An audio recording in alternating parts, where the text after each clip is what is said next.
All right, my name is Rich Schmidt. We're here at Cristom Vineyards with Draga Zheleva and Chris Butler. It's March 30th, 2023. Thank you both so much for joining us today.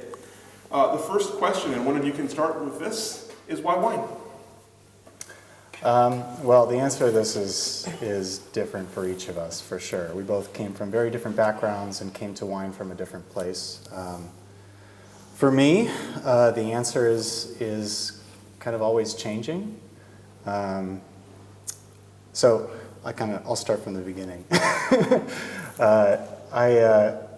Coming out of high school, I didn't really know what I wanted to do, and I worked at CVS Pharmacy for a few years and went to community college and took the general ed classes and kind of did the bare minimum that I needed to do to keep living at my parents' house.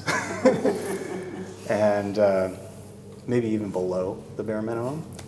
And then around the age of like 19 or 20, I watched a lot of History Channel at the time, and I watched the history of beer.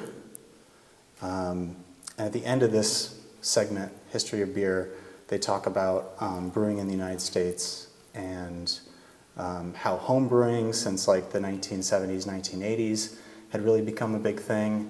And I had never heard of anyone home brewing. I didn't know anyone that home brewed. But I was always kind of looking for a hobby of some kind. And so I was like, well, I'm going to start doing that, especially since I was 19 and 20 and I couldn't buy beer, and I could buy the ingredients for beer.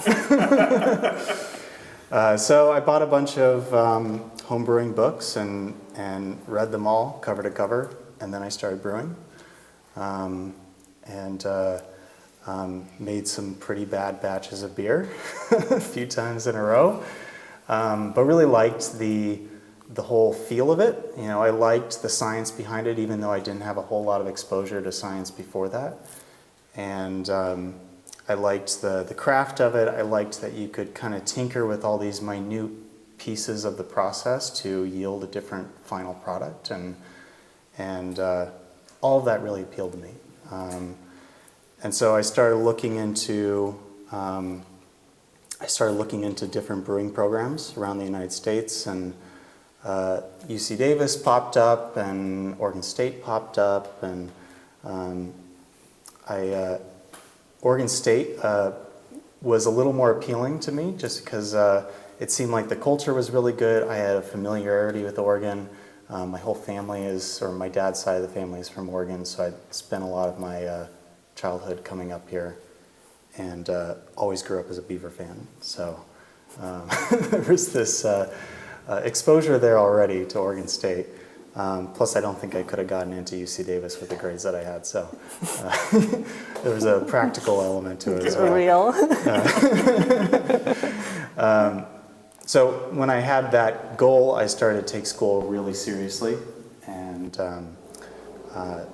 took all the general ed science classes, the biology, the chemistry, and really ended up falling in love with science. To a degree that when I signed up to these classes, I was like, okay, I just got to get through these so I can be a brewer. And took the classes and found that I was really, really interested in that whole side of things. But I still applied to Oregon State, got in and started in the food science program there, and started taking food science classes, but still had this real deep appeal to like basic science, to biology and chemistry, and molecular biology. So I ended up starting doing a microbiology major as well. And so I double majored in food science or fermentation science and microbiology. Started working in a lab in the microbiology department to study coral microbiomes with Dr. Rebecca Vega-Thurber there, and got really into that. Started taking like diving classes and getting all my diving certifications because I wanted to go out in the field and do coral research. But at the same time, I was taking brewing classes and winemaking classes and really feeling like I could go any direction or the other. Eventually, I took the winemaking classes at Oregon State, and up to that point, I was like, yeah, I'm pretty sure I'm going to be a brewer. I'm pretty sure I'm going to be a brewer. Really want to be a brewer. And then I took these winemaking classes, and I was like, oh, this is something about this appealed a lot more. The hang up for me with brewing was it felt like there was a chance there that I could get in a place where it was going to be really repetitive, and I'm just making the same recipes, just taking slightly different raw ingredients to try and make something the same every single time. And that has its own challenges, and when someone can do that, that's really impressive. But really, what I wanted to do is recipe formulation, and that's like a really small part of being a brewer, it seems like, or appeared to me. So in winemaking, I saw a lot of the chemistry, saw the microbiology, I saw the creation of a tangible product that was really appealing to me in brewing, but with a vintage variation that kept things a little more fresh and a seasonality to it, so you're doing different things throughout the year that I felt was going to be more fulfilling in the long run. But then at the same time, I thought, well, maybe I'll go to grad school and study microbiology, or go get a PhD, or go on and get a postdoc and then be a professor, and so that was always in the back of my brain too. And even after graduating from Oregon State, and I immediately started looking at grad schools and looking at both winemaking and like molecular biology, and not really sure which way I ultimately wanted to go. But I did my first harvest right out of school at Hogue Cellars in Washington, and the harvest was so-so in retrospect. Wasn't like my favorite harvest I've ever done. That's like super big, right? Hog cellars? It's very big, yeah. But I worked in the lab, and it was, I learned a lot actually in retrospect. I learned basically how I run the lab here is what I learned at Hogue Cellars. So it came all the way back around. But on the weekends, I would go to all these different wineries and taste as much wine as I could possibly taste. And that's really what ultimately sold me on getting deeper into wine, was seeing the diversity that was out there and kind of developing my palate and developing that appreciation that I didn't have before that. Was like, okay, this is, at least for now, this is what I want to continue doing. And so after that, I started applying to grad schools exclusively for winemaking. I was looking at Washington State, Oregon State, Cornell, and UC Davis, and applied to all of them. And ultimately, UC Davis had the most breadth of curricula that they were offering, and for me, already coming from like a semi-winemaking degree, I was looking for something that covered a lot more than I had learned about previously. And you got to use microbiology too, because you worked for Dr. Besson. Yeah. So there was an opportunity there to continue to use that side of my education as well. And yeah, so ultimately ended up at UC Davis, and that's where our paths cross. And you can talk about how you got to that point. Well, so I'm Bulgarian, and one thing about almost every family in Bulgaria makes wine. So I never even thought that this is something people do for jobs. And it's not good wine. It's it's in your basement, and it's always like very oxidized, and it's definitely home winemaking. But one of my grandpas particularly was really into viticulture, so he had both of them had small vineyards, in very, very small, like backyard vineyards. But one of my grandpas, I don't think he had two vines that were the same. He had everything: table grapes, wine grapes, anything, and all the books. He was grafting all kinds of different rootstocks. At some point, I don't even know if he knew what was what. But he knew what tasted good because we were kids, so he would wait for this one.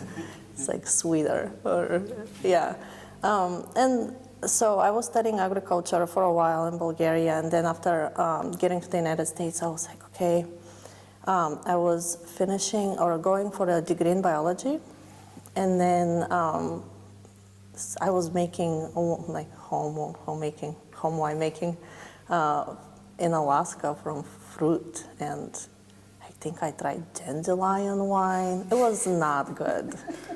Not good. But then I was looking at, okay, I want to go back to agriculture, but kind of focus it on something that is not just broad agriculture. And talked to one of my professors up there. Her name was Sherry Tamon, and she had gone to UC Davis. I was like, well, why don't you look into the winemaking program there? And I was like, oh, well, I'll never get into UC Davis. And she was like, no, you should try. You're a good student. And I really appreciate her believing in me, because I did apply and I did get accepted, and I was like, holy crap, I cannot believe this. I was so excited. And so I moved to California to start this journey. I had not worked a harvest until starting the program. I mean, working for my grandparents. I had an idea of how wine happens. But yeah, not good wine again. And so yeah, I jumped into this like really hard curriculum of classes, and it was challenging. I learned a lot at UC Davis. I worked a harvest at Shandong, was my first harvest. It was a great experience. I learned a lot there, and that was so I transferred I always forget how the classes go. The one before senior, is that a junior? Yeah. Yeah, I transferred as a junior. So between my junior and senior year there, I did the harvest at Shandong because it was sparkling and I could go back to school right when classes started in October. So yeah, that was exciting, and that's when Chris and I met. And during my time at Davis, I also worked at like a tomato genetic resource center. It was a lot of fun. It kind of ties to my general for agriculture. But yeah, and I don't know how with I had all kinds of classes all over the place, but somehow we ended up graduating at the same time, which was great. Because then we could travel and do harvest together. And so I was very lucky to get some scholarships to travel and work abroad. At UC Davis, the International Food and Wine Society awarded me a scholarship, and so that's what I used for our first harvest that we did together in Germany. And that's where my true love of wine kind of happened. I had a lot of German Rieslings, a lot of acidic wines, and I was like, okay, this is what I like and then what I want to make in the future, which later led to us moving to Oregon. But yeah, so our first harvest together was in Germany at Heimann Loewenstein, which I feel so lucky to have worked there. Yeah, especially now looking back, it was a really unique experience compared to every other harvest we've done, and they've all been different, but that one's been a real standout in terms of like what we were exposed to, really. Yeah. So then after that we went to Australia. Worked harvest. Well, Chris was at Margaret River, and I was down in Mount Barker, right? Mount Barker, yeah. Yeah, which is the southern. The Great Southern. The Great Southern, yeah. And Australia is so unique and beautiful, and just the vast amounts of varieties that people grow and make wine of there. I don't know, it was an amazing experience being in Margaret River. Yeah. You enjoyed it? Yeah, that was the kind of place where we got there, and our first thought in the first week was like, how do we stay here? Like, we need to figure out a way to stay here. Because it's like, if you've ever been to Margaret River, it's really far from a lot of stuff. I mean, it's 3 hours from Perth, that'd be the closest city.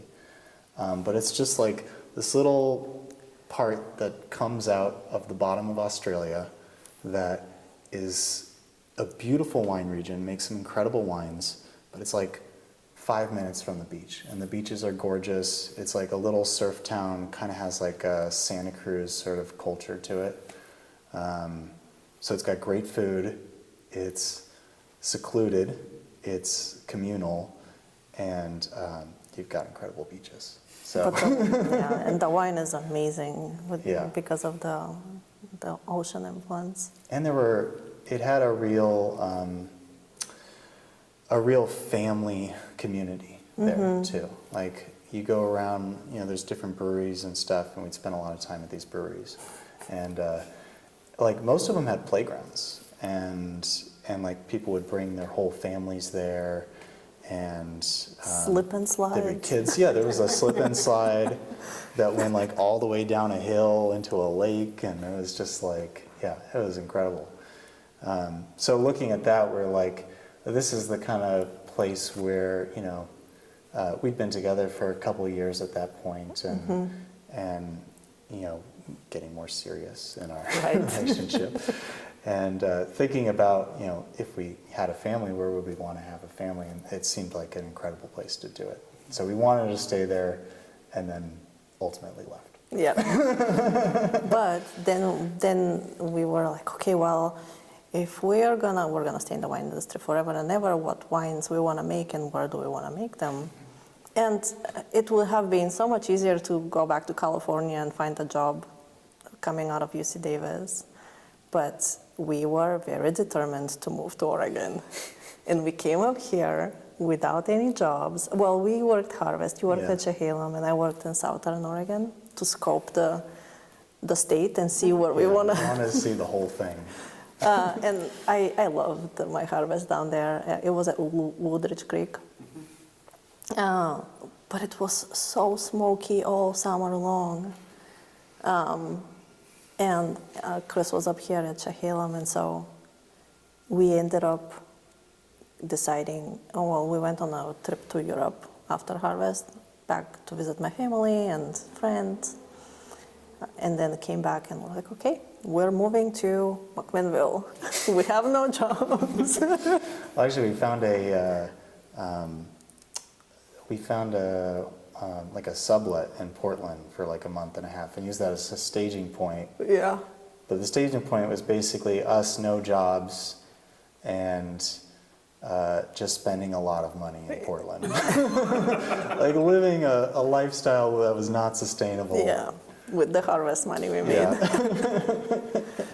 Yeah. Yeah, but then we found a place in McMinnville and worked a lot of bottling jobs through Express. We were like, well, we can, hang around and apply for full-time jobs, or we can just do bottling and kind of check out all these different wineries. And it was really hard work, but also really great because we got to meet a lot of people that way. Yeah. And now it's like amazing to me how many people that we met through working for Express. Bottling. At the time it was not fun. Yeah. It's bottling is still the thing that I dread year round. It's definitely the worst part of winemaking. And we just did that every day for a long time. It feels like a long time, but it was only wasn't that maybe long. 3 months. Yeah, yeah. But it felt like an eternity. Yeah. Yeah. And then you got you got a job. You got offered a job at 12th and Maple. Yeah, so I worked at 12th and Maple for a couple of years. But before that, you got a job at Penarash. Yeah. Like a seasonal position at Penarash. So we both kind of ended up somewhere at the same time, which was nice. There wasn't one of us stuck working for Express while the other moved on with their lives. Moved on from bottling full time. So yeah, you started at 12th and Maple about the same time that I started at Penarash. And Penarash I worked with Kate and Nolan and Lauren, and it was a really good crew to be a part of. And it's funny, part of, I think, why I ended up there was we did a bottling job there at Express, and was just talking to them, while we were bottling. And then they found my resume in the pile and like, oh, you applied. Why don't you come in and talk to us? Yeah.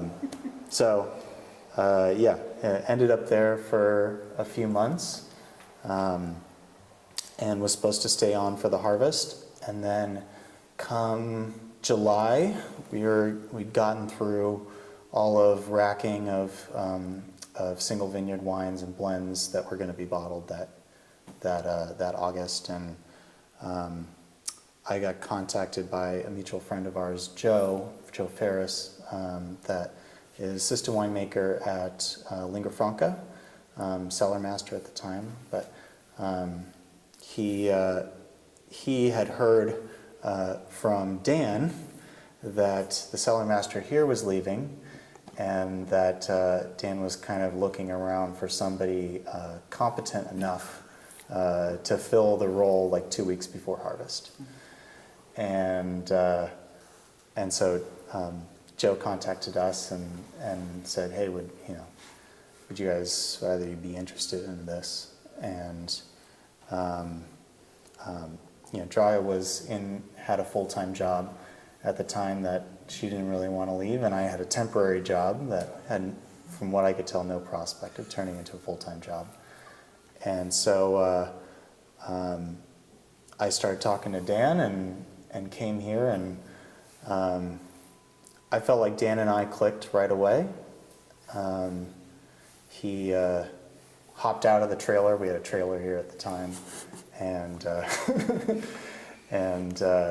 we jumped in the Suburban together and drove up the hill. And he took me on this wild drive up through the vineyard and kind of laid everything out for me, kind of how things were from his perspective at Cristom. He'd only been here for really a few weeks at that point, and so had laid out his perspective of how things were at Cristom and what was going on, and what he was looking for in a partner. And I was looking for a job, so I was like, that all sounds good. Whatever you want to do, I'm in. So came back and met with the rest of the crew, met with Tom and Andy, and it just felt like a good fit. So signed up for that, and told Kate the bad news that I was leaving 2 weeks before harvest. And She knew though. yeah, she found it. She actually knew I had the job before I knew I had the job. So it wasn't a surprise to her at that point. But that's how I ended up here at Cristom. Yeah. That's awesome. I'm going to pick it back up there in a second. I want to back up. Okay. You've raised a lot of questions I need to ask. So the first question is, Draga, what brought you to the United States originally? Why did you come here? I came through school. Okay. Yeah. For a certain program? I came on a work and travel program. Okay. Yeah. And so tell me about that. So you ended up in Alaska? Okay, how did that happen? I wanted to go as far away from Bulgaria, and I picked, it's like, wow, That one. that one. And yeah, I traveled, I went, then I signed up for biology degree at University of Alaska Southeast in Juneau, and studied biology for a while. I was there at the time, and I had studied agriculture, and some of my credits transferred. And I worked for Fish and Game for a while too up there, and that's like one of the reasons I decided to go back to agriculture is living in Juneau, which was an amazing town. Like, I have a lot of friends up there still, but it rained so much. And I was like, if I'm gonna stay in biology and fisheries, I'm gonna have to live here forever. And it's gonna be so wet and gloomy for like many years. But yeah, so that's when I applied to school at UC Davis. So. And how did the two of you meet at UC Davis? You know, everybody meets at UC Davis, and so there was no chance of us not meeting. But we got to know each other really during the first winter quarter that we were there. We actually went on a UC Davis has this group called DEVO, Department of Enology and Viticulture Organization. Davis. No, Davis Enology and Viticulture. Okay, yeah. It's not associated with the department. That's right, yeah. They try to You stay were the disassociated. vice I was the president. vice president. You should know. What it was called. You could be with a fact checker here. Yeah. Well, she was the treasurer, so she I was was the like, oh, she was all kind of. I did the paperwork, so I Yeah. know. Yeah. But we went on a trip to Southern Oregon. They have these trips where you go to these different wine regions and you spend a couple nights there and visit as many wineries as you can pack into a weekend, and then party pretty hard at night. It was a wild weekend, but we rode up in the same car and just had it's a long drive from Davis to Southern Oregon, and had a lot of time to chat and get to know each other, and after that weekend we were friends. Yeah. And then later on, we were not friends anymore. But we were friends for a while, and traveled in the same social groups and hung out together and went on more of these trips together, and went to Hungary and Croatia together as part of a big group over that summer. And then right before the start of fall quarter, we started dating. And then he had to be my TA. Yeah. So it was maybe a week or two before the start of fall quarter. And I had to go to the professors that I was TAing with and say I should probably not grade this person's papers. I have to recuse myself from grading these papers. It's very ethical. Yes, and definitely good for our relationship as well. Yeah. Yeah, that was I think a couple of quarters. You were my TA. Yeah, at least for wine production and for Microbiology. Microbiology, Yeah. Yeah. Oh. Yeah. So you mentioned, obviously, first foreign harvest in Germany together. Tell me about, you mentioned it being very unique and special, so tell me a little bit about that experience. What about it was unique and special, and what did it do for you to kind of reinforce or wake up your love for the wine industry?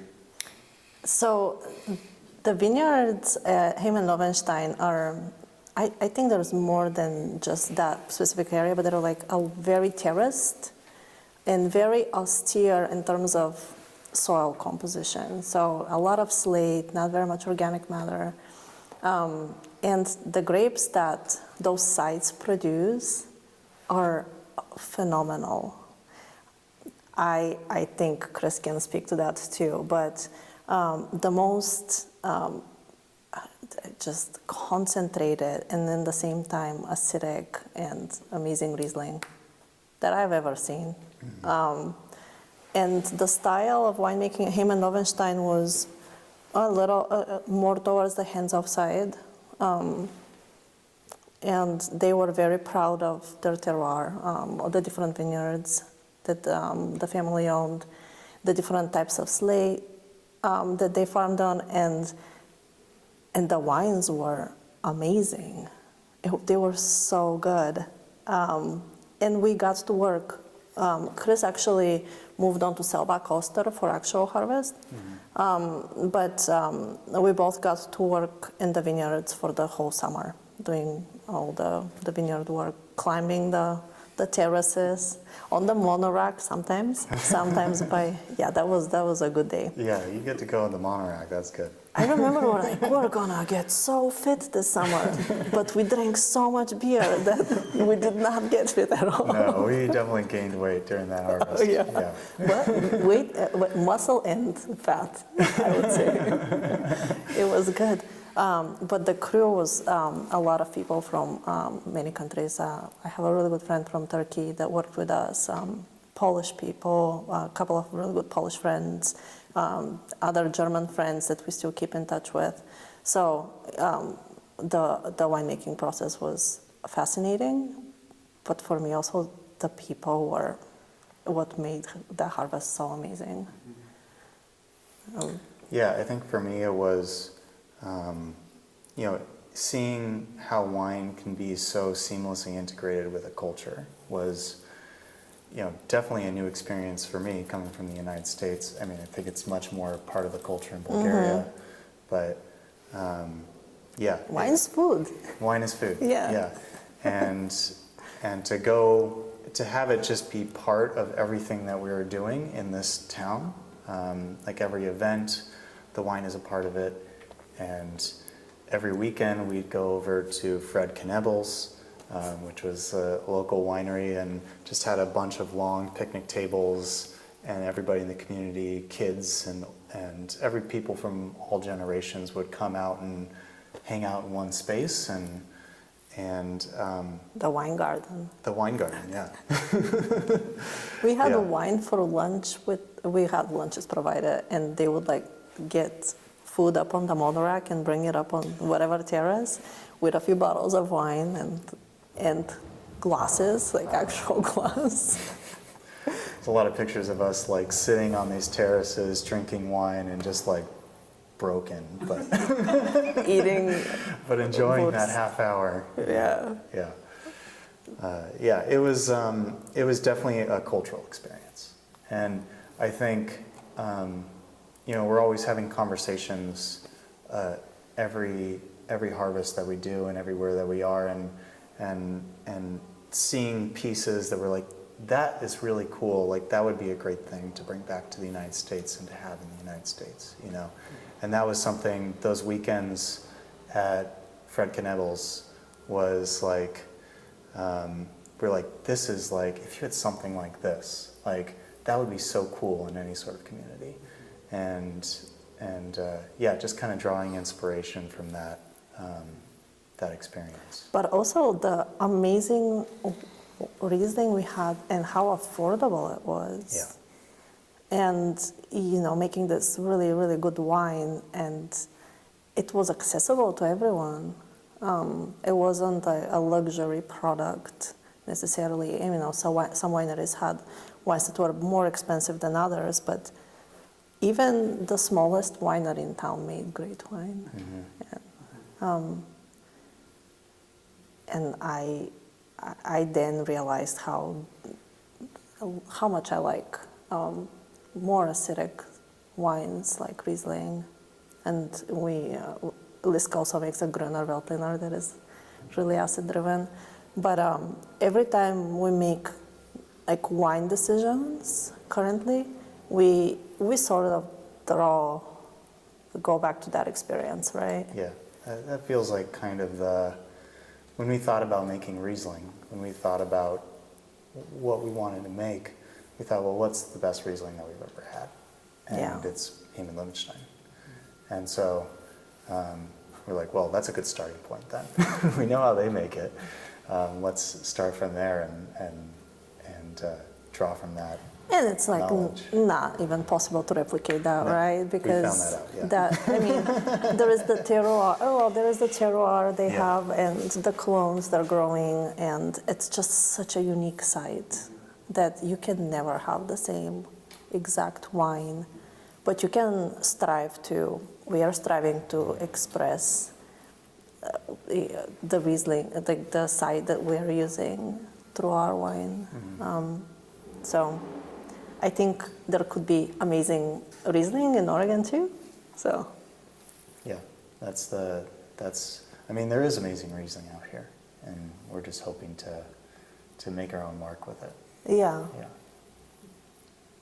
there could be more. There can always be more, right? Yeah.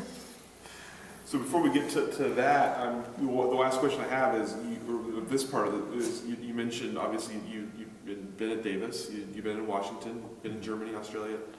Why did you feel the need to come back to Oregon? Why was Oregon the place you were going to set up and make wine? You know, I think we had a lot of conversations about what kind of culture we were looking for, and what kind of wine we wanted to make, of course. We both have a preference for cool climate varieties, and so a cool climate was kind of the starting point. But we both spent a little bit of time in Oregon. You know, I lived up here for 3 years for school, and that was undergrad, and so it was a different lifestyle than I'm living now. But I did really appreciate the overall feel of Oregon. There's a certain pace of life here that I'm from California originally, and the pace of life here is a little bit more comfortable for me. Things are a little faster in California, especially in the Bay Area where I'm from. And so I wanted to go to a place where things were a little more chill. People were a little more chill. People were nicer. Not that people in California aren't nice, but you know, yeah. We also had the experience of coming here throughout your childhood with half of your family. Yeah. So I had this connection here, and We hike a lot too, yeah. and being so close to amazing hikes. And we both, we used to snowboard, but since we've got Nadia, we don't do much. I mean, we do some stuff, but we haven't been to the mountain in a while. Yeah, there's the dream of doing more. Yeah. But yeah, being in a place where everybody's kind of into the same stuff. Like everybody's into going camping. It seems like everybody's into backpacking, and you know, you've got the beach an hour away. You've got the mountains an hour and a half, 2 hours away, and so it felt like there was just so much to do in that respect, and. But also the wine we wanted to make, it was never Napa Cab. Yeah. Or Napa Chardonnay. It was cooler climate, Pinot. Even though we don't personally make Pinot, we were really big fans. We've always been really big fans of Oregon Pinots. And we would come up here and go to all these wineries, and I remember we came to Cristom. It was in 2018. Yeah. The first time. And had the Syrah that Cristom had. And we were like, oh, what if one day we make this Syrah such an amazing place? Yeah, peppery Syrah is a way to our heart really quickly. Yeah. And then here we are, Chris is working at Cristom, which is, we would have not thought that would ever happen. It's funny, like when we first started talking to Express, they were like, well, you know, name a winery that you would want to work at, and like maybe we'd, you know, help you find a job there. Yeah. I was like, well, Cristom. And they're like, yeah, probably not. That's out of our jurisdiction and yada, yada, yada. But I don't remember that, but yeah. That's funny. But yeah. It was, coming up here it was definitely a lot of different things. But I felt like, especially when we moved to McMinnville and we moved into Kim Abrams and Matt Perry's side unit there. It just kind of felt like we were in the center of this community, and we were in, it felt like the right place pretty quickly. Yeah.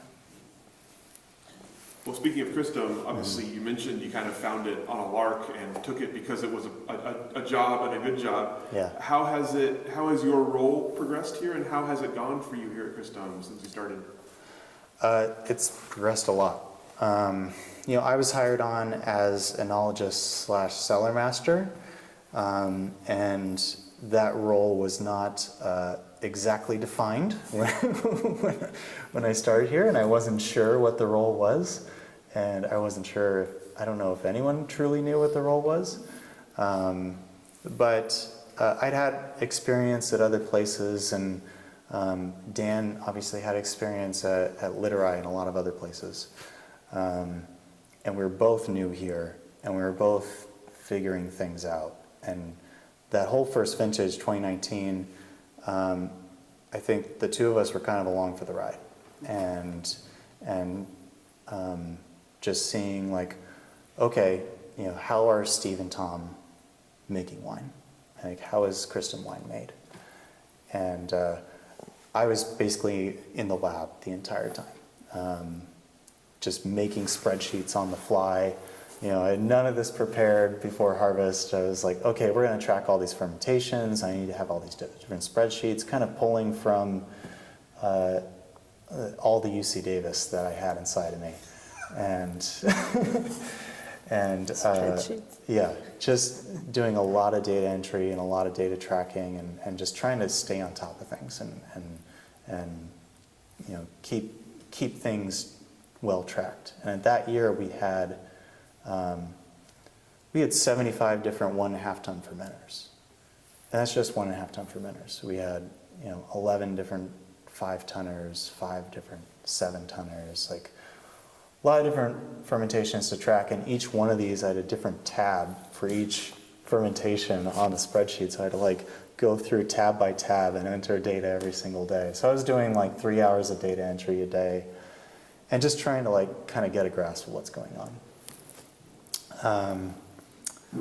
And then after that harvest, there was a number of months there where Dan and I were having a lot of conversations, and we were having conversations with Steve and Tom where we'd sit down and think about, okay, how have things been done, and how can we do things better?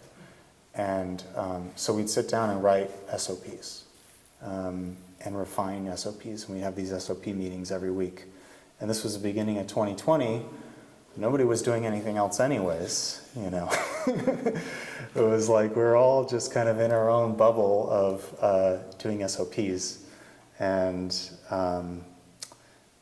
so that became a point where, Dan and I at least could wrap our heads around the whole process a little bit more and think about, okay, where can we make quality and logistical improvements, and where can we maintain the style as much as possible? Cristom has a very particular style that Steve really started here and has perpetuated throughout the years and made it really a benchmark for Oregon winemaking.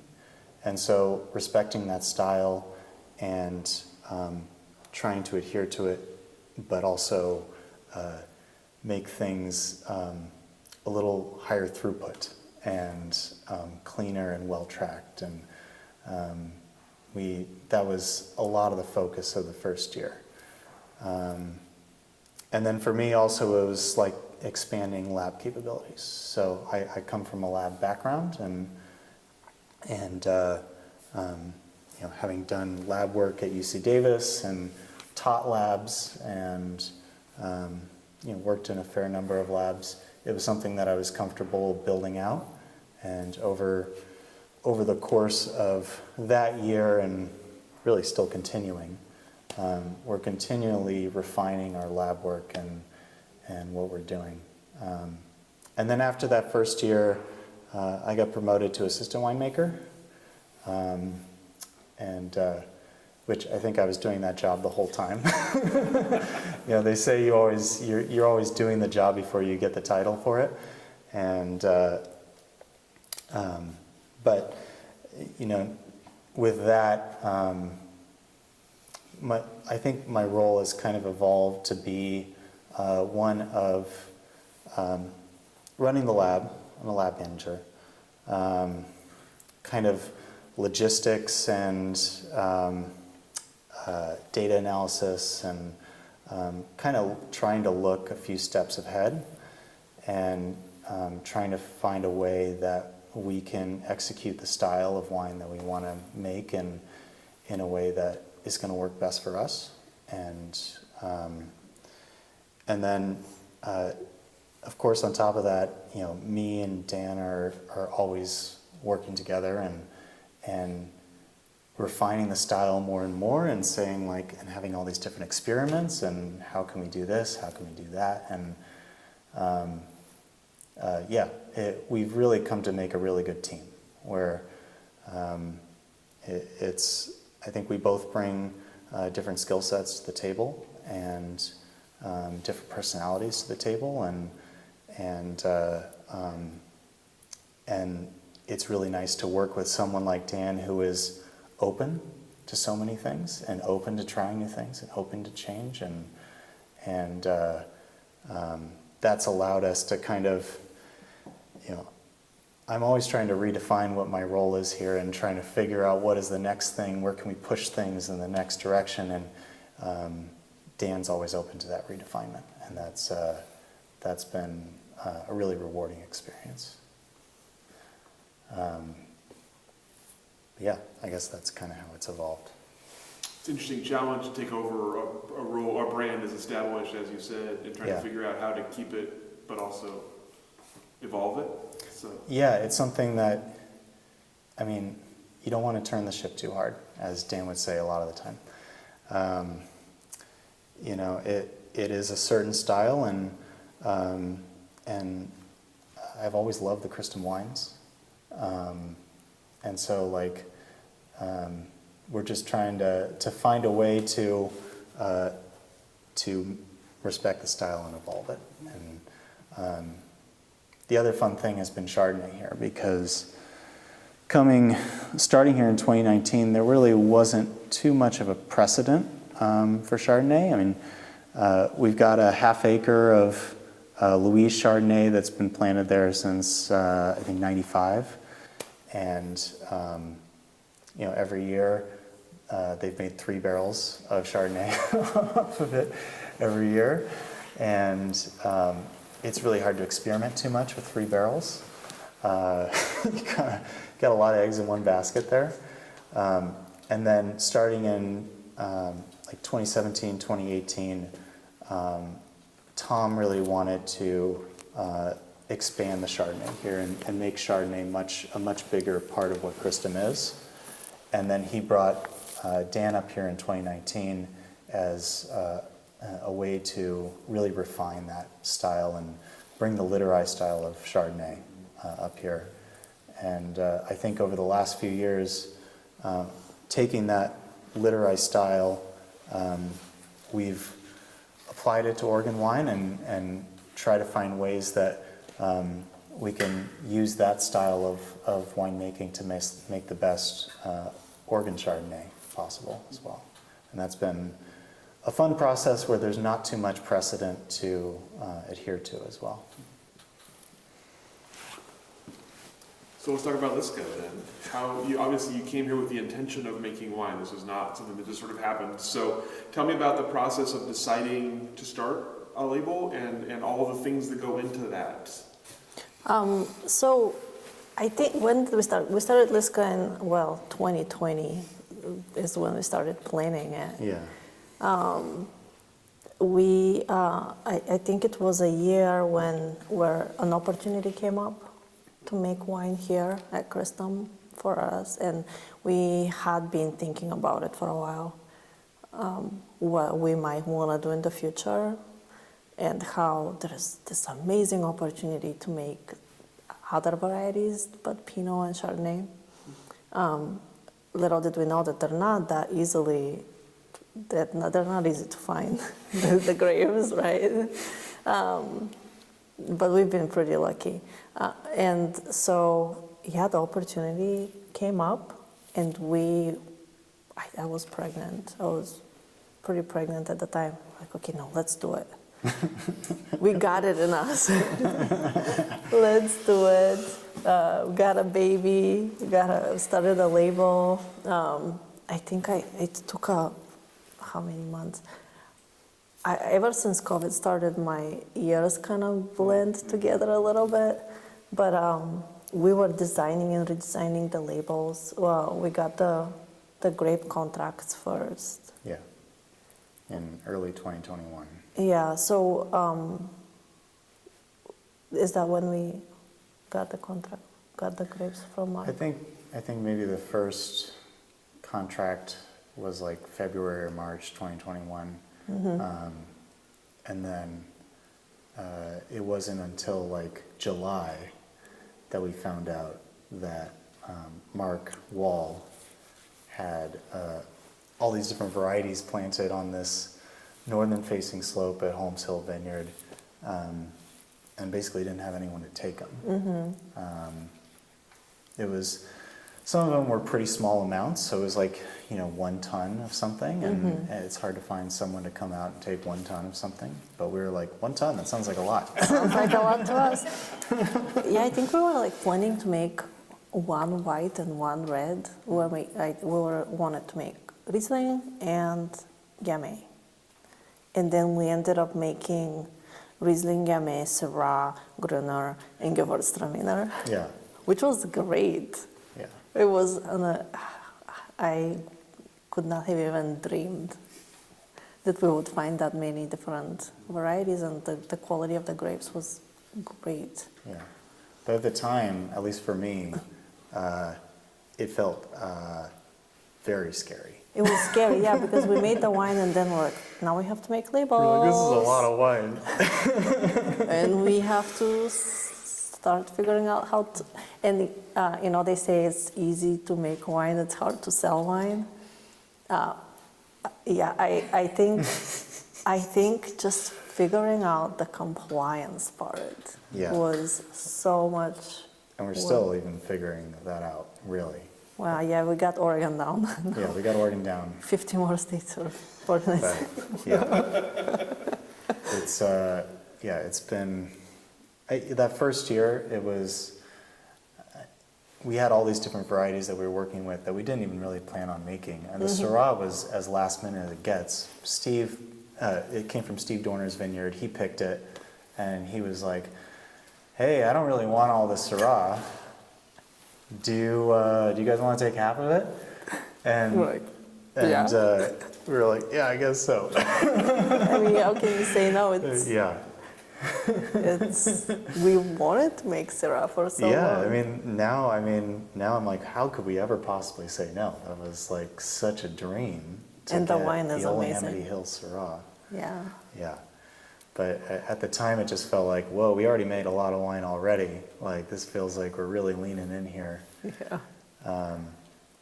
But then after that, we started tasting the wines and kind of getting a sense for what we'd actually made. And we did have a very specific plan going into harvest of how much alcohol we want to leave. We wanted acid-driven wines, so we were picking the Bjorns and Gamay. We were the first to pick. Yeah. And Mark was not too sure about that, right? He was like, are you sure? He called me up and he was like, I think this is a bad idea. But we can send 4 pickers out there tomorrow and pick it real quick for you. And we were only getting a little bit. Yeah, it was only a ton. But it was the right call. Yeah. ultimately, and we're very Yeah. happy with how the wine turned out. So we definitely had a plan, and I think it paid off because there is very like all the wines that we made are under the same kind of denominator. You can tell that we like acid-driven wines. We don't like high alcohols, and not very much intervention in terms of oak or so. Yeah. We did plan a lot. Yeah, we actually, somewhere we've got a document, a Word document, where we wrote out, what we wanted to make in terms of each of these varieties and kind of how we wanted to approach it. And I don't think we even looked at that during harvest, but having the conversation beforehand was valuable. And we were both on the same page in terms of what styles we wanted to achieve. And I think we achieved those styles. And you have had some experience with Aola Amity fruit. Yeah. Not, maybe Gamay from Bjornsson. Yeah. And 2021 was a wild vintage, though. That was the most compacted vintage I've ever done and ever want to do. It was really pretty horrible for some of it. And doing our own stuff on top of that, our own brand, and going and picking up fruit and everything, it felt like just another layer of craziness. And we had, Nadia was not even 6 months yet. No, yeah, maybe 4 or 5 months, yeah.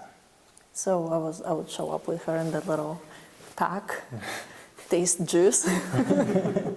She Just wore out of the the press fan. yeah. We got her those muffle headphones, not headphones, but earmuffs. Earmuffs. Yeah. She didn't like having them on. Yeah. But it was fun. At least it was a short period of time of intense work. Yeah, it was. I mean, we started like first week of September and we were done before October. It was really fast. Even Riesling came off like mid-September, which is just crazy. Yeah, and then we dove into making labels and trying to. I'm also an artist. I'm a printmaker, so it was a way for me to express my creativity that way too. And I made so many lino cuts in a couple of months, which was crazy because Nadia would go to sleep and I would be like, okay, I'm going to work, you clean the kitchen, I'm gonna go do art. It was crazy. It was the best for me though. I offloaded so much work onto you. Yeah. Like, well, I have to go do art. Sorry. Sorry, we got a deadline. We did have a deadline. We did. Yeah, we had to submit the labels to TTB, and so that was fun. I think I took a lot of months learning Adobe, Photoshop, and Illustrator too, to like figure out how to put them together because we were like a brand new brand and like we can't pay a graphic designer. We don't like. Yeah, we couldn't afford anything. So. That's gonna be so much money. So we gotta make them right, and the first time, so we don't have to change them later on. And yeah, I was like learning all of the Adobe suite of, all the whole software package. But I think I had fun. Yeah, and it's still paying off. It's something where, you've got all this artwork now and the skills to use with Adobe Photoshop and Illustrator and use it to make other things with it too. We might have to make 2 new labels because we're thinking about making 2 separate gammies. Yeah, so you get to lock yourself in the room again. I'll take that challenge. I'll make art. Yeah. Twist my arm. But yeah, and I think we didn't quite understand how long it would get to take licenses, to get the licenses through LCC, and so that was, that was a wild ride. Yeah, So we planned to release in like May, and we didn't release until August because it just took that long. Yeah, there were a lot of delays. Yeah, and a big backlog. And, But we've learned a lot about compliance Yes. so far. Every winemaker's dream to know a lot about compliance. Yes, Yeah. yeah. But yeah, go ahead. I was just going to ask about the name and about with your art, with the labels. What's the sort of the aesthetic you're trying to convey? So the name is Liska after Liska the dog, but Liska the dog. And I didn't really want to name the wine label Liska, but Chris was really set on it. We got the dog in the beginning of the pandemic, but actually we got her before the pandemic started. She came right before lockdown. Yeah, she was the last truck from Texas. Yeah, she came from Texas. Yeah. Because we bought a house, and then we're like, well, now we need a dog, obviously. Well, we is a strong word. I got a dog. She got a dog and informed me when I came home that there was a dog coming. Chris was not stoked, but now you're best friends. Yeah. And her name was Lassie. And I was like, well, you're not going to be Lassie. You're going to be Liska. And Liska is like an endearing for a female fox. In Bulgarian, yeah, but I think most Slavic languages maybe. So it does, I think Chris thinks it has the nice ring to it, but also it is, Liska is a giant part of our family, like a full family member. And the art, I wanted to, because we are in Oregon and we are making these cooler climate varieties that are very distinct on their own. And I thought that I can represent them with certain parts of Oregon flora. And so that's the Gewurz was native flowers, Oregon native flowers. The gummy was the berries, lots of red fruit.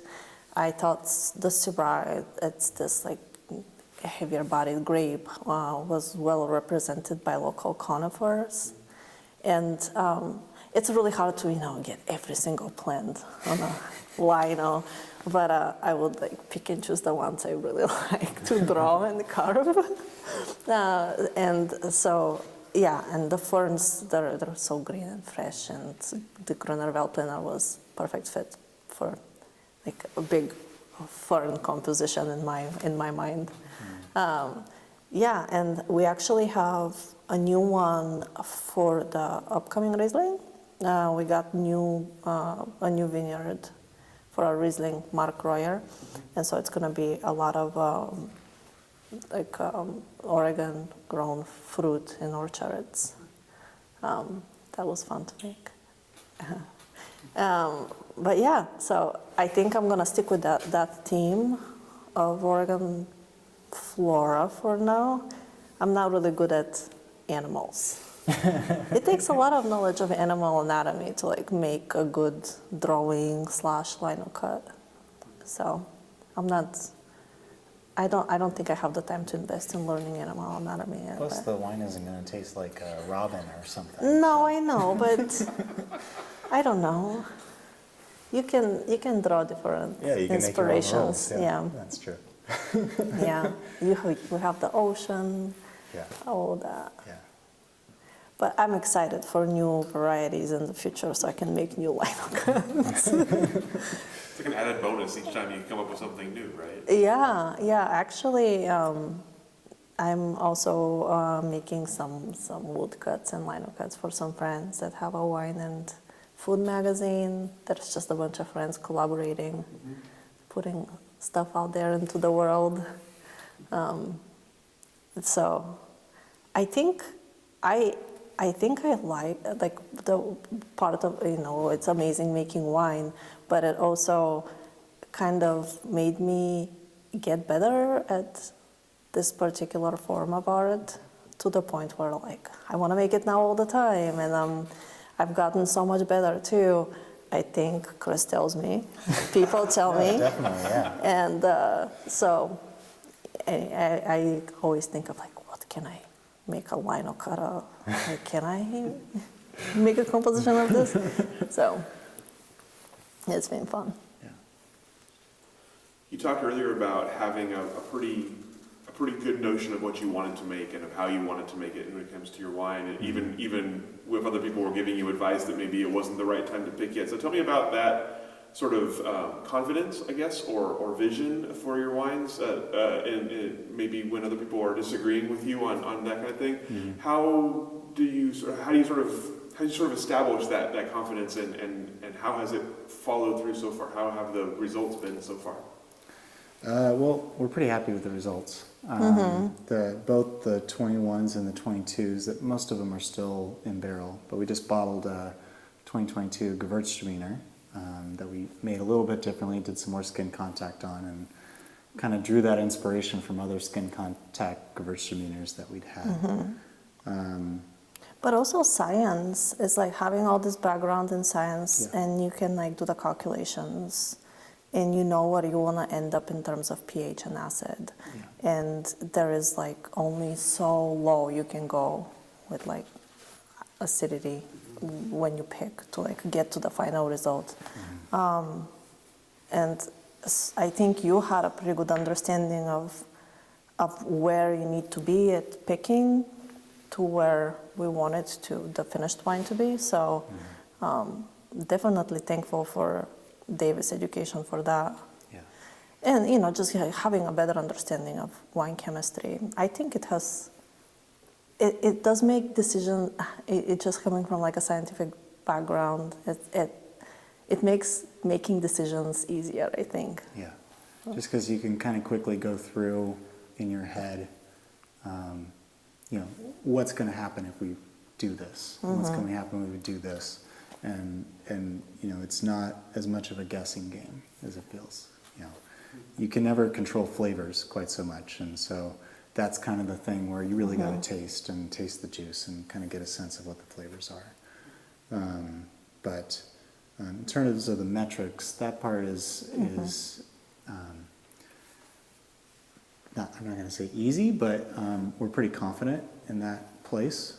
And having worked at Cristom for a few years and made white wine here, I got a really good sense of different white wines and when you should pick them to achieve an end product. We worked with Pinot Gris here, Viognier, Chardonnay, 3 very different grapes. And the MO here has always been pick based on acidity. It's something that almost every pick that we do is based on acidity, unless the bricks are getting too high, in which case we're like, okay, we don't want the high alcohol either. In 2021, that was the driving factor for the Viognier pick here. Was we just saw the bricks just shooting up in 2021, and so the pH was still like 2.95, and we're like, all right, well, let's pick it still. But yeah, I say another piece of advice that we got from Dan maybe the summer before, is we were having a whole conversation about what we wanted to do with the brand and what the style was, and he said, a piece of advice I can give you is don't be afraid to pick too early, and we weren't. No. And I think initially we were, when things were first down in barrel and just been sulfured and were put to bed. Really, we were tasting wines out of barrel and we're like, this is maybe too much acid, And I think we were a little bit reluctant, but we were kind of feeling like maybe we did actually pick too early. But now, having seen the wines evolve and seen the wines age in barrel and then go to bottle and age in bottle, a lot of them have been in bottle for a year now. And now we're like, no, that's actually, was the right call. This is what we wanted to make. Yeah. And it's so easy to question yourself a lot in the beginning. But I think also working in Germany, back to that, they picked it 2.9 pH. Yeah. And then sometimes the wine fermented over winter. It would finish fermentation in the spring when like the things awakened and got a little bit warmer, and it was great. And the TA was high. The alcohol was often low because a lot of wineries would add sugar at that point. But you can always add sugar. It's so hard to take alcohol back. It's much harder. Yeah. So I think seeing that and experiencing that in Germany was also like, we've seen way higher acidity than this. Yeah. And the wines were amazing. So. And having some of those greener flavors when things are a little bit on the less ripe side, I think that appealed to our palate as well. And it was different decisions for different varieties too. I mean, for Gewürztraminer coming in, we both had a little bit of experience making Gewürztraminer. You had a little bit more than I did. I made it in Southern Oregon at Woodridge Creek. They made a really good Gewürz. But we had an idea of the Gewürztraminer that we didn't want to make going into it. We didn't want to make a Gewürztraminer that was high in alcohol and flabby and just kind of like over the top, which some Gewürztraminers can be. We wanted to make something that was in our style of being an acid-driven wine, but still had those quintessential Gewürz flavors and aromas. And so basically we took a lot of maturity samples. We went by there on the way to work like every other day, basically, and tasted those maturity samples, and as soon as we saw that Gewürztraminer flavor show up in the juice, we're like, let's pick, and let's get that acidity and try and maintain that. And then we tasted towards the end of fermentation a lot too, because we also wanted to make a really well-balanced wine, and so it took a lot for that Gewürz. Yeah. A lot of tasting, a lot of discussion to sort of decide to when to stop it. And It was the hardest wine to make. it was the hardest one to make, but it's my favorite. Yeah, it's a good one. Okay, so as you mentioned earlier, making wine maybe not so difficult, but selling it can be. So tell me about your efforts so far in selling your wine and how that's gone for you so far. Chris is definitely carrying the load on this one. I mean, for good reason. Yeah. Well, you should talk about your grad program. I started a PhD in biological and ecological engineering after having Nadia, our kid. Since we realized that one person should not work harvest with a small child. And also, I was also really interested in ag sustainability. But I've been doing that and taking on the daycare drop-offs and pickups, and Chris is doing a lot of the wine selling on the weekends. Yeah, which is not what it's not what we envisioned originally. We were like, oh yeah, you'll sell and I'll sell and we'll just kind of split the duties, and we still do a little bit of that. But I think I have a little more free time than you do, and so on the weekends we go and you'll take Nadia to the park, and I'll go do a pour somewhere for a little bit, or just go off on my own somewhere and pour for a little bit. And the selling has been a lot more enjoyable than I ever imagined. I think going into it, I really dreaded it. Coming from a production background, that was the space I was comfortable in and really happy in. And I did not want to do wine sales at all. That was never something I really wanted. But now that we get into actually doing it, and especially these events where, it's just a couple hours, and like last weekend we were in Redmond and pouring at a Rome bar, and it's just 2 hours. Everybody's there basically to taste the wines. You're not trying to like pull people in and have them taste it. People are excited about it, and we're obviously excited about it. So like, it's actually been really fun.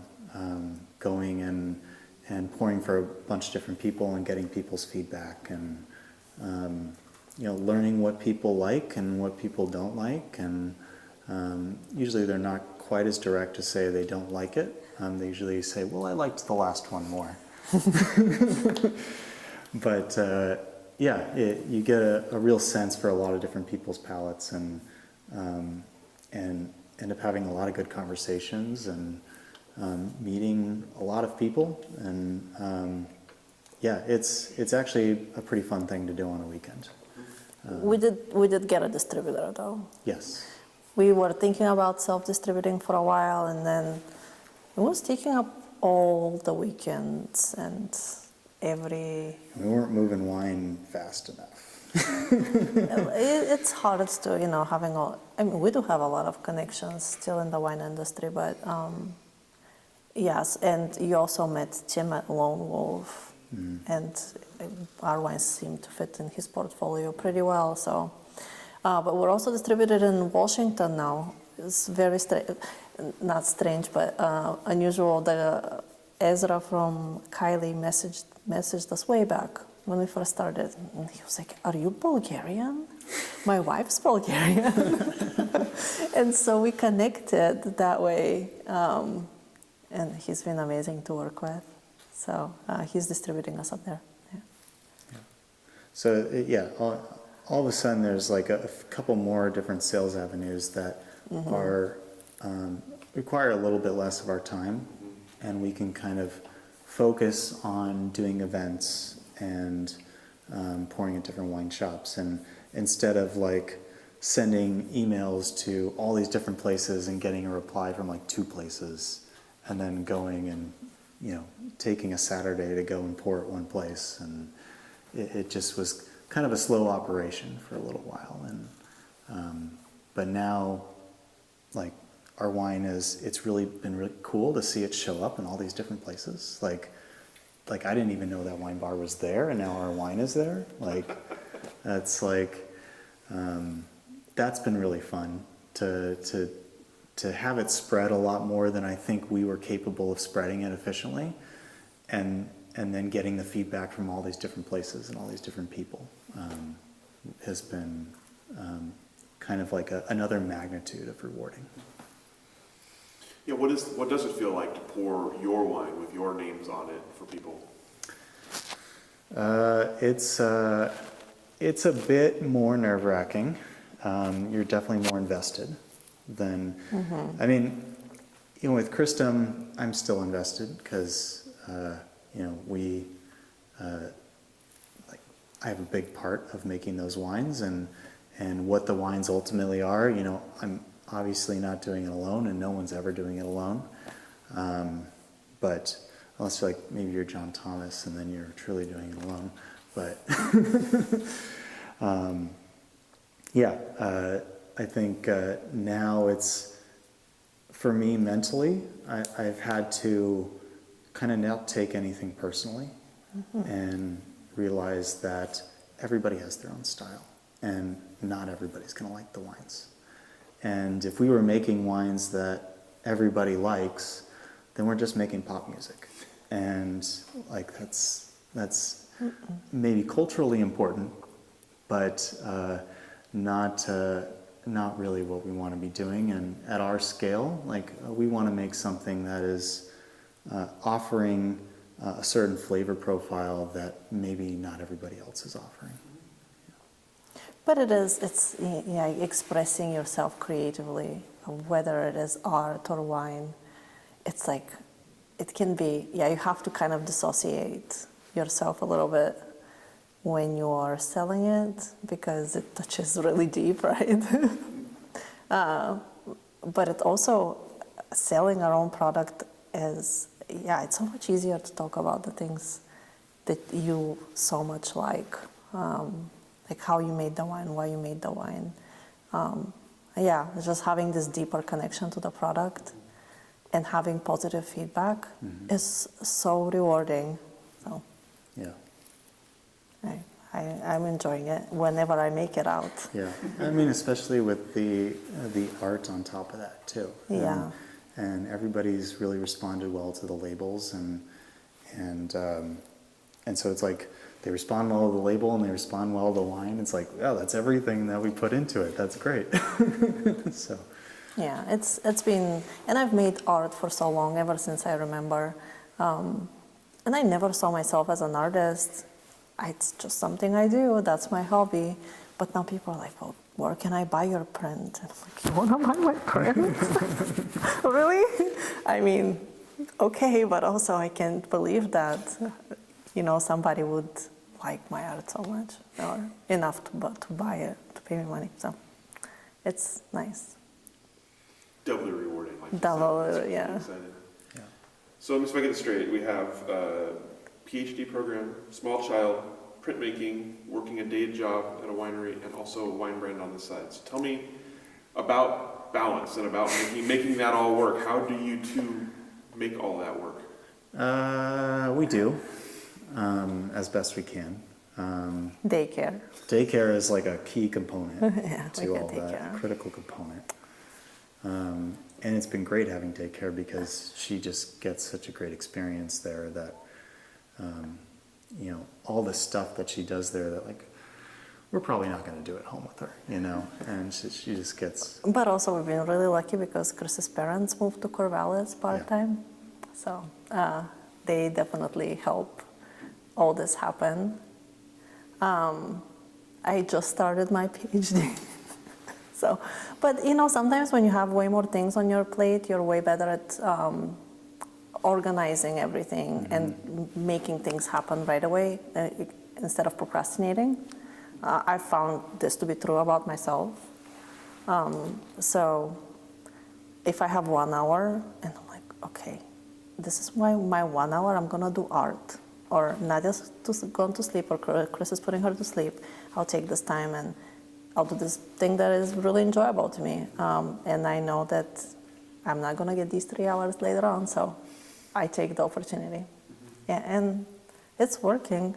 Don't know how, but it is. Yeah, I mean, it works day to day. Yeah. It does feel like a lot sometimes, and it is a lot.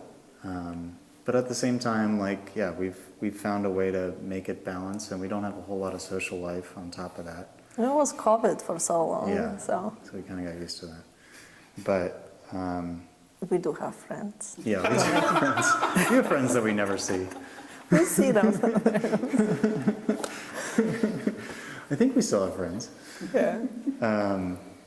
But yeah, I mean, my parents are watching Nadia tonight, and so we're going to go out tonight and have a glass of wine at Corazon, and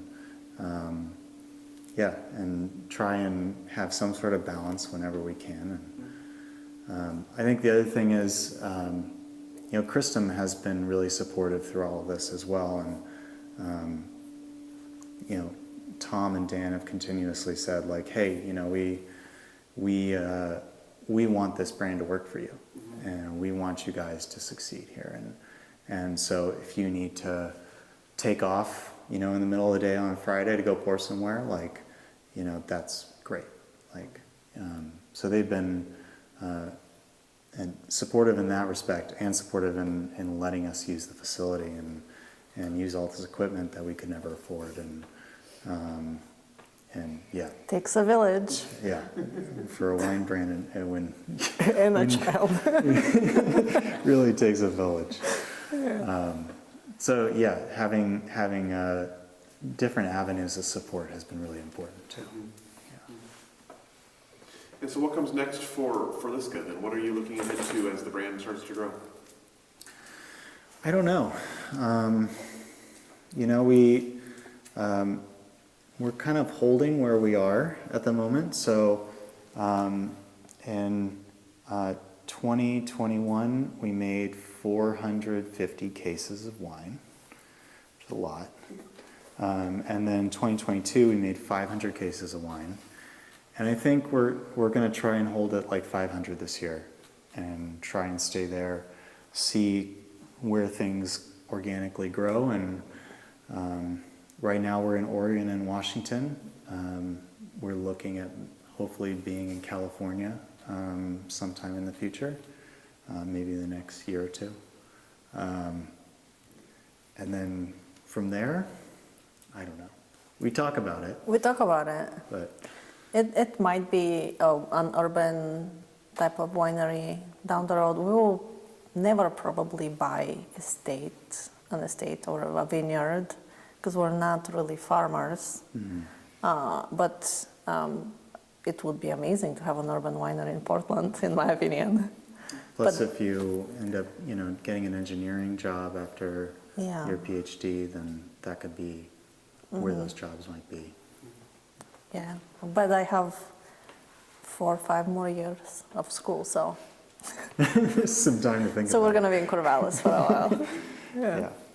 Yeah. So But right now, Cristom's a great place for me to be, and the wine brand is the right size for us. It feels at the moment, and it's enough where we can spread it around a good amount, but not be so big that it's a little bit unwieldy, and we have to hire somebody or something crazy like that. So I'll talk about the Oregon wine industry a little bit quickly here. Tell me about your sort of initial impressions of Oregon. Obviously, you had impressions from school, but as you came back into the industry, what were your initial impressions of the wines here and the people making them, and how, if at all, has that changed since you've been here? I think the one thing that made a big impression on me was the close relationships wineries had with each other, and it felt more of like a community, as you would see, in old movies about small Napa wineries. And Napa has changed tremendously in the last who knows how many years. I don't know. I don't know it from back when it was small, so I don't know. But it felt like a close-knit community, and I've come to realize that it's bigger than I thought it was, and I think it probably has grown even more in the last, 3 years since we've been here. 3 years? 4 years? 4 years? 4 years. But yeah, I want it to continue growing, but I really hope it doesn't get as big as Napa. Not so much about size, but I like the feel of it now. Yeah, and I mean it will keep growing. Yeah. It's just how it is. But yeah, the community is really good. That's sort of what drew us to it in the first place. Was it felt like everybody was talking to each other and collaborating, and it still had this youthful feel to it. Like okay, let's all figure out how we together can make better wine and make wines that are quintessentially Oregon, and build that brand of Oregon wine together. Really felt that in 2020 after the fires. That was certainly a time where, while the smoke was still here, people were banding together and putting together email threads and groups and saying, "Oh, I tried this. Did you try that?" Just throwing darts at the board and seeing what would stick. And so that whole year, being able to talk to people, even without seeing them, because we were still locked down, really. But a lot of long email threads of people saying what they tried, and occasionally people coming and tasting, smoke-tainted wine, and we taste their smoke-tainted wine and figure out what's working and what's not working. That sort of collaborative spirit is really on display here in Oregon, and now we have this small brand, really small brand that we've discovered. There's all these other really small brands of all these other people doing the same thing that we're doing, and trying to make their mark on Oregon wine and kind of operating at the fringes and making wines that are different than ours, but just as unique as ours, or even more unique than ours. And so we've kind of become part of that community now. And we're doing this indie wine festival in the end of May, and it's all these producers that are just like us, that are all kind of banding together and trying to make it in this industry. So that's a whole side of the community that I didn't even really know about before, and now that we're in it, I'm like, oh, this is like another layer of what Oregon wine is, and it's really cool to see. We've made a lot of really cool connections. Yeah. I really hope the industry stays, has the Pacific Northwest feel. It never goes totally into like luxury, and I think a lot of us that came up here for wine chose it for that reason, is the community feel. So hopefully Keep it that way. Yeah, Yeah. I hope so. I mean, many unique wines are putting the region on the map, which is amazing, and it helps everyone, I think.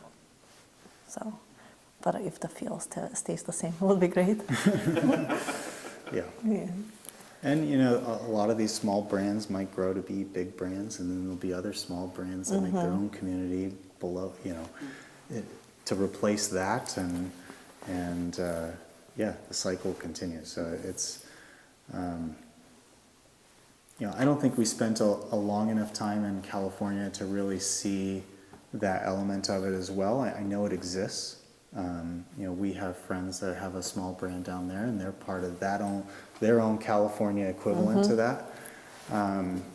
But yeah, up here it just feels pretty organic. Last question for you.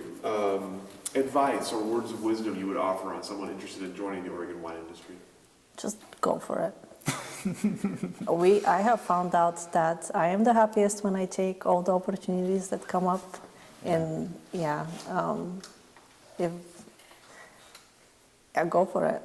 Yeah, there's a lot of different paths you can take. I mean, depending on what wineries you work for and what kind of wine that you want to make, just find that place where you feel like you're a good fit, and then just go along for the ride, you know. And you know, if anyone decides to express themselves creatively through wine, there is going to be the people that enjoy what they make. Yeah. And it does diversify the region, and we enjoy all those people that are doing just that, right? Yeah. The other small producers and big producers. So, and we went for it. We came to McMillan. We didn't have jobs and just did it. It didn't take that long. No, there was a few months there that it felt like it took a long time. Yeah. We're like, we're not going to be able to pay our bills pretty soon. But yeah, you know, things just kind of kept falling into place, and we just kept at it, and it keeps going that way. And I think like a few months ago, you know, we were really unsure about what's going to happen with this brand, and now all of a sudden it feels like it's picking up some momentum, and we're like, we don't even know what 6 months from now is going to be, and that's you just kind of gotta stay on board and see where it goes. Fantastic. That's all the questions that I have for the two of you. Anything I didn't ask that I should have? Anything that we didn't cover that you'd like to cover here? I don't know. I don't think so. Yeah, I don't think so. Yeah. Good. Excellent. Asking means I ask good questions. Excellent. Thank you both so much for your time, for sharing your story with us in this great space. Thank you to Liska as well for making some guest appearances. Yeah, she's been a good girl, as she always is. Yeah. Thank you both so much. We'll let you off the hook. Thank you. Thank you.